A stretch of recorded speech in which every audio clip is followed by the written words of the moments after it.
Friends, आज हम बात कर रहे हैं वोडाफोन आइडिया के स्टॉक की। दोस्तों, वॉल्यूम के हिसाब से वीआई का स्टॉक कई दिनों से नंबर 1 पोजीशन पर विराजमान है।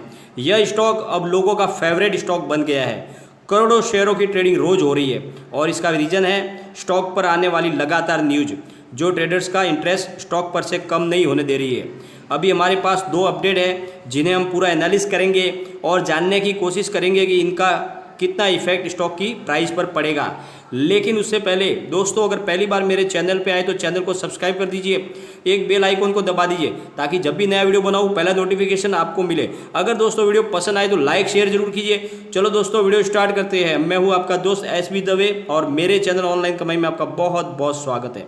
फ्रेंड्स, मंडे को वोडाफोन आइडिया का स्टॉक 11.40 पर ओपन हुआ, फिर 11.04 का लो बनाया और फिर 11.86 का हाई बना के 11.57 पर करीब 3.95% यानी 4% के करीब अप पर क्लोज हुआ।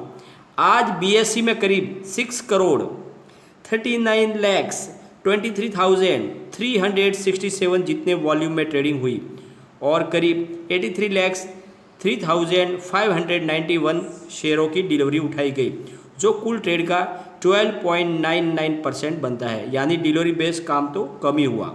अब NSE की अगर बात 38,13,19,435 जितने भारी वॉल्यूम में कामकाज हुआ और वहाँ उसमें से करीब 12,86,30,170 शेयरों की डिलीवरी उठाई गई, जो कुल ट्रेड का 33.73% है, जो एक बड़ी मात्रा है क्योंकि स्टॉक के वॉल्यूम के मामले में नंबर 1 पर रन कर रहा है। इसलिए 33% की डिलीवरी यानी बहुत बड़ी डिलीवरी उठाई जा रही है। मतलब समझ लो दोस्तों, बहुत जल्द स्टॉक 15 को क्रॉस करेगा और एक बार 15 के लेवल को क्रॉस कर लिया तो स्टॉक उसके ऊपर ही ट्रेड करेगा। दोस्तों, अब बात करते हैं ड्रीम 11 IPL में वोडाफोन आइडिया के स्पॉन्सरशिप की। दोस्तों, बहुत सारे लोग बोल रहे थे, आप लगातार वीडियो बना के बोल रहे हैं कि वोडाफोन आइडिया के स्टॉक को खरीद लो, लेकिन यह कंपनी तो डूबने वाली है।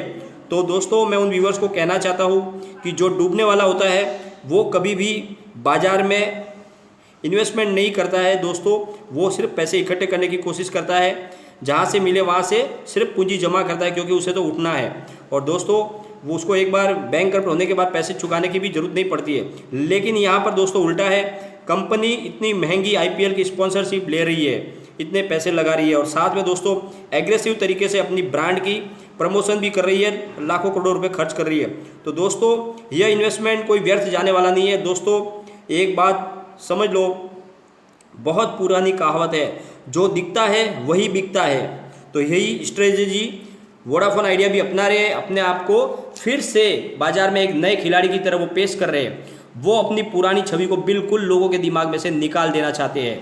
दोस्तों, IPL लाखों करोड़ों लोग देखते हैं और लगातार बहुत लंबे समय तक IPL चलने वाला है। तो दोस्तों, जब कोई चीज़ लगातार नज़रों के सामने रहती है तो उसके प्रति हमें इंटरेस्ट पैदा हो जाता है। तो यही स्ट्रेटजी वोडाफोन आइडिया अपनाने वाले हैं। जब ड्रीम IPL इतना लंबा चलेगा और रोज़ वोडाफोन आइडिया की ऐड दिखेगी तो उसका लोगों के दिमाग पे असर जरूर होगा।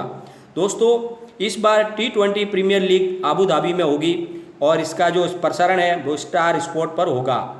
दोस्तों, इससे पहले 2008 में भी वोडाफोन आइडिया ने IPL की स्पॉन्सरशिप ली थी। उस टाइम में वोडाफोन आइडिया के सितारे बुलंद थे, फिर जियो आ गया और वोडाफोन आइडिया के बट्टे बिठा दिए। अब उनको वापस जियो को उनकी पोजीशन नीचे लानी है और जियो की जगह उनको वापस ऊपर आना है। दोस्तों, इस स्पॉन्सरशिप का जो फ़ायदा है वो डेफिनेटली कंपनी को मिलेगा। अब बात करते हैं दोस्तों उस न्यूज़ की जो वोडाफोन आइडिया को राहत देने वाली है। वोडाफोन आइडिया ने REDX नाम से एक प्रीमियम पोस्टपेड प्लान लॉन्च किया था, जिसकी कीमत 999 प्रति माह थी। इस प्लान के द्वारा कंपनी अपना रिवेन्यू बढ़ाना चाहती थी और इस प्लान में दोस्तों अनलिमिटेड डाटा और आकर्षक इंटरनेट ऑफर मिल रहे थे। तो दोस्तों, ये प्लान अभी कंपनी ने लॉन्च किया है।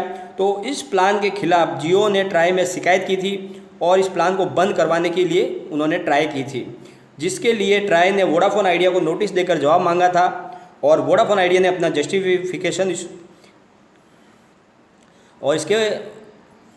वोडाफोन आइडिया ने अपना जस्टिफिकेशन दे दिया है, जिसको ट्राई ने मान लिया है और कहा कि हर टेलीकॉम कंपनी को अधिकार है कि वो अपने रिवेन्यू बढ़ा सके, अपनी कीमत बढ़ा सके और अपने हिसाब से अपने प्लान लागू कर सके, जिसे हम किसी भी प्रकार की उसमें दखल अंदाजी नहीं कर सकते। हमारा मानना सिर्फ इतना है कि कोई भी प्राइस या प्लान चेंज करने की जानकारी हमें देनी चाहिए और कस्टमर के हितों का कोई भी वायलेशन नहीं होना चाहिए। और इस तरह से तो वोडाफोन को दोस्तों ट्राई की तरफ से राहत मिली है। अब बात करते हैं वोडाफोन आइडिया के स्टॉक की। फिलहाल दोस्तों स्टॉक के अंदर पॉजिटिव मोमेंट दिख रहा है। अगर मार्केट ने साथ दिया और एक वीक तक तेज़ी लगातार दोस्तों बनी रही तो स्टॉक 14 तक पहुंच जाएगा। फिलहाल वोडाफोन आइडिया का स्टॉक बहुत ही ज़्यादा तेज़ी से ऊपर नीचे नहीं हो सकता, क्योंकि इस स्टॉक के अंदर इंट्राडे ट्रेडिंग बहुत ज़्यादा हो रही है। इसलिए एक ही रेंज में ज़्यादा समय तक ये रहेगा, क्योंकि इंट्राडे ट्रेडिंग करने वाले 50 पैसे से 1 रुपये के अंदर ही कामकाज करते हैं। इसलिए शॉर्ट और बाय के ट्रेडिंग के हिसाब से ये रेंज जो होती है स्टॉक की वो एक जगह पे फिक्स हो जाती है। और यही सेम यस बैंक के अंदर भी हो रहा है दोस्तों, क्योंकि दोनों ही स्टॉक पिछले कई समय से फर्स्ट और सेकंड पोजीशन पर टिके हुए हैं और दोनों में ही बहुत जोरों की इंट्राडे ट्रेडिंग हो रही है और दोनों ही स्टॉक करीब 15 रुपये के आसपास ट्रेड कर रहे हैं। दोनों ही शानदार स्टॉक है इस लेवल पर और इस दोनों स्टॉक के अंदर आप अगर इन्वेस्टमेंट करते हो तो आने वाले टाइम में आपको ये अच्छी कमाई देंगे। दोनों ही स्टॉक दोस्तों आने वाले टाइम के मल्टीबैगर स्टॉक हैं। अगर आपको यस बैंक के बारे में पूरी जानकारी चाहिए तो दोस्तों इसके पहले मैंने कल यस बैंक पे वीडियो बनाया था, उसमें आप जाके देख सकते हैं और दोनों ही स्टॉक बहुत शानदार है। आप इसमें इन्वेस्टमेंट कर सकते हैं, लेकिन कभी भी दोस्तों ध्यान रखिए ये इन्वेस्टमेंट करने से पहले कि आपका पोर्टफोलियो में से सिर्फ 20% ही ऐसे शेयरों में इन्वेस्टमेंट होना चाहिए, क्योंकि ये रिस्की शेयर है। ये आपको मल्टीबैगर स्टॉक बना के भी दे सकते हैं और आपकी पूरी पूंजी को डुबा भी सकते हैं। तो इन्वेस्टमेंट आपको करीब 20% करना है। बाकी 50% स्टॉक जो का इन्वेस्टमेंट आपका दोस्तों लार्ज कैप में होना चाहिए और 30% का जो इन्वेस्टमेंट है वो मिड कैप के अच्छे शेयरों में होना चाहिए। इस तरह से अगर डाइवर्सिफाई पोर्टफोलियो बना कर काम करोगे दोस्तों तो आपको 100% प्रॉफिट मिलेगी दोस्तों। लेकिन कोई भी इन्वेस्टमेंट करने से पहले अपने फाइनेंशियल एडवाइजर से एक बार एडवाइस ले ले या अपना खुद का भी रिसर्च करें दोस्तों।